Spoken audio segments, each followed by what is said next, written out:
दशरथ नंदन राम महाराज सुग्रीव को प्रणाम करता हूँ। मैं सूर्यपुत्र सुग्रीव आपके चरणों को वंदन करता हूँ। मैं दशरथ लक्ष्मण आपको प्रणाम करता हूँ। They all sit together and discuss their own worries. And Jaman tells them to make an agreement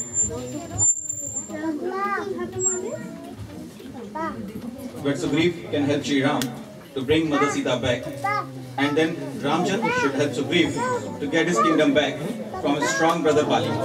Shri Ram do not agree with this suggestion and says, क्षमा करें, मैं इस तरह आपकी कोई सहायता नहीं कर पाऊंगा। ऐसा तो केवल व्यापार में होता है। वो एक ही नाता है जो दूसरी योनियों को अन्य योनियों से जोड़ता है। वो नाता है मित्रता का नाता। मैं आपसे वो नाता जोड़ना चाहता हूँ जिसमें कोई स्वार्थ नहीं होगा, कोई आदान प्रदान नहीं होगा, कोई गिनती नहीं होगी। वो नाता सभी स्वार्थ से परे होगा और सिर्फ एक ही वस्तु का आदान प्रदान होगा, जो है प्रेम। हे महाराज सुग्रीव, मैं आपसे मित्रता का प्रस्ताव रखता हूँ। प्रभु, आप धन्य हो।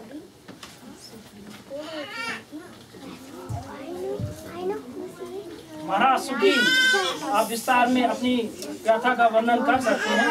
हाँ प्रभु। Sugriv describes about his brother Bali that he used to be a pious one again.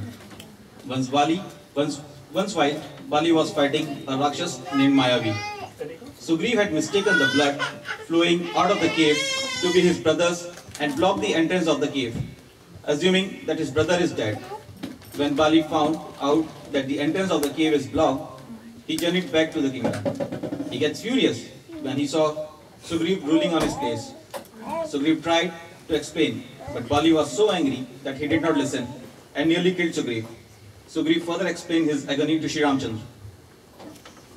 मेरे भाई बाली ने मुझे लात मारकर मेरे राज्य से निकाल दिया, मेरे पत्नी को छीन लिया, मेरे अन्य साथियों को बंदी बना लिया। वो मेरे और मेरे साथियों को मारने के लिए हर रोज किसी न किसी को बेचता रहता है। बाली बहुत ही बलशाली है। कल सूर्यास्त होने से पहले अहंकारी बाली अपने अंत को प्राप्त कर चुका होगा। आपका राज्य और आपकी पत्नी आपके पास वापस मिल चुके होंगे, ऐसी मेरी प्रतिज्ञा है। जो भी रघुवंशियों की शरण में आता है, उनकी सहायता करना हमारा कर्तव्य है। Sugriv is very scared of Bali and full of doubts whether Shri Ram could kill him. So he tells Shri Ram regarding many stories of Bali's bravery. As proof, he shows Shri Ram a hole in a sal tree which Bali had made in one shot. When it is Shri Ram's turn, he penetrates 7 trees of sal in a row with one arrow. And after going through the trees, the arrow even makes a strike on a huge rock and splits it into pieces.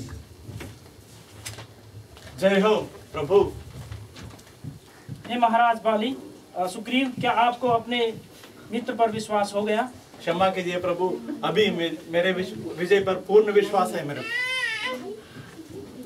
तो चलो किष्किंधा की तरफ चल के अहंकारी बाली को युद्ध के लिए ललकारो। जो आज्ञा प्रभु।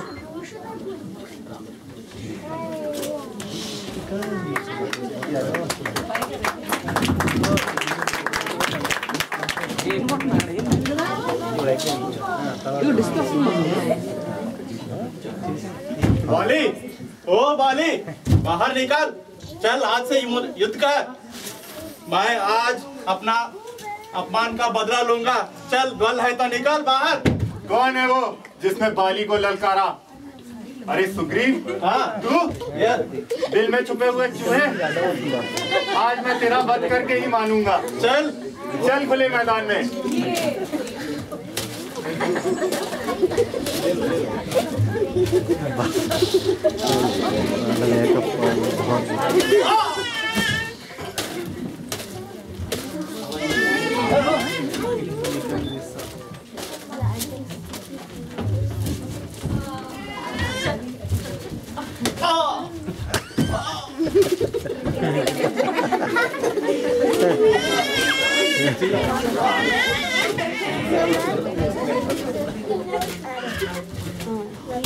నేను చంపేదాకా కొట్టుకుంటుంటా నేను కొట్టకూడదు బాగానే అరుస్తున్నాడు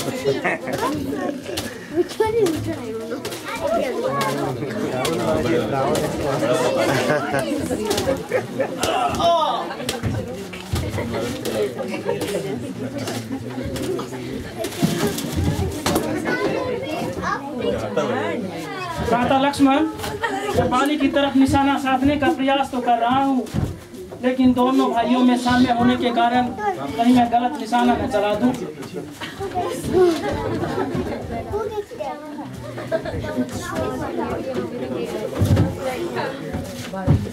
कहाँ भाग रहा है कायर?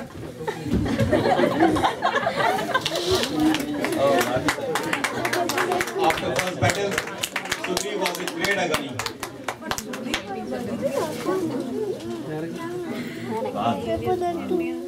But after touching Shri Ram, he was relieved from all the pain. Then Sugriv asked Ram for further action. Shri Ram tells him to challenge once more. Lakshman, निशानी के लिए तुम सुग्रीव के गले में एक पुष्पमाला पहना दो।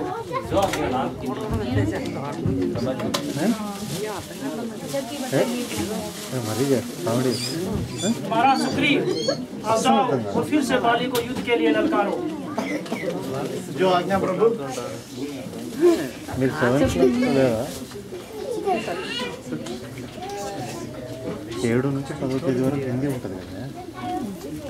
यहाँ छुपा है तू सुग्रीव? हाँ चल आजा।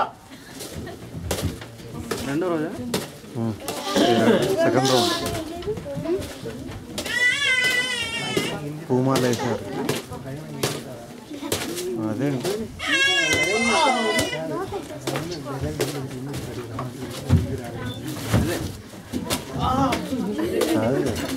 నికల్ అనేవాడు నికాలు అంటున్నాడు అర్థమే మారిపోయింది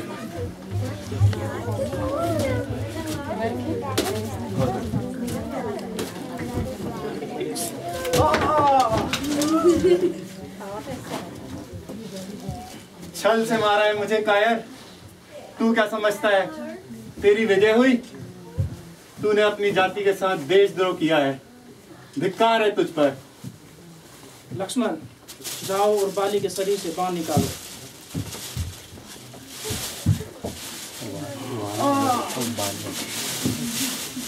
आ गए तुम ही हो वो राम, रघुवंशी, शिरोमणि, दशरथ नंदन। हाँ, यही मर्यादा श्री राम है। ये बताओ राम, छल से मुझे मारकर तुमने अपने वंश पर कलंक नहीं लगाया? झगड़ा तो हम दो भाइयों के बीच में था, फिर किस वजह से तुम्हारा मेरा भाई तुम्हारा मित्र और मैं दुश्मन हो गया? ए अहंकारी वानर, मित्र का शत्रु शत्रु होता है। तुमने जो उसके प्रति आचरण किया है, उसके पापों का दंड देने के लिए कार्य करना पड़ा। रावण से आपकी भार्या सीता को छुड़ाने में आपका स्वार्थ नहीं छुपा है? ये गुफा में छुपने वाला कायर आपकी क्या मदद करता? किष्किंधापति बाली के पास आते तो अब तक रावण को आपके चरणों में लाकर रख देता। आपने जिस तरह से मुझे मारा है, यह अधर्म है। हे वानरराज, आज तुम मरणोन्मुख अवस्था में जिस सत्कर्म, न्याय और नीति की दुहाई दे रहे हो, तुमने अपने जीवन काल में कभी उसका आचरण नहीं किया। तुम स्वयं चंचल और चपल हो। धर्म की बात तो दूर, तुमने अपने अपरिमित बल के मद में चूर होकर कभी पारिवारिक, सामाजिक और नैतिक धर्म भी नहीं निभाया। बड़ा भाई पिता समान, छोटा भाई पुत्र समान, उनकी पत्नी पुत्र वधू समान, लेकिन तुमने कभी किसी मर्यादा का पालन नहीं किया। तुमने अपने भाई के साथ अन्याय करते हुए उसकी भार्या को अपनी भार्या समान अपने अधीन रखा। ऐसे मनुष्य का वध करना ही उचित दंड माना जाता है। पर दंड देने का अधिकार तो सिर्फ राजा का होता है। ए वानर, इस पृथ्वी पर इक्ष्वाकु वंश का राज है। इस समय इक्ष्वाकु वंश के राजा भरत हैं। मुझे उनकी आज्ञा अनुसार इस पृथ्वी पर समक्ष पशु पक्षी नर वानर आदि के प्रति दया का भाव रखने और उन्हें दंड देने का अधिकार प्राप्त है। हे वानरराज, तुमने जो पाप किया है उसका दंड सर्वथा धर्म के अनुसार उचित माना जाएगा। हे दिव्य नरोत्तम, अहम और अंधकार के पट खुल चुके हैं। आत्मा ने परमात्मा को पहचान लिया है। मेरे मुख से आपके लिए अनुचित वाक्य निकल गए। कृपया मुझे अचेत करने के पहले मेरा प्रणाम स्वीकार करें।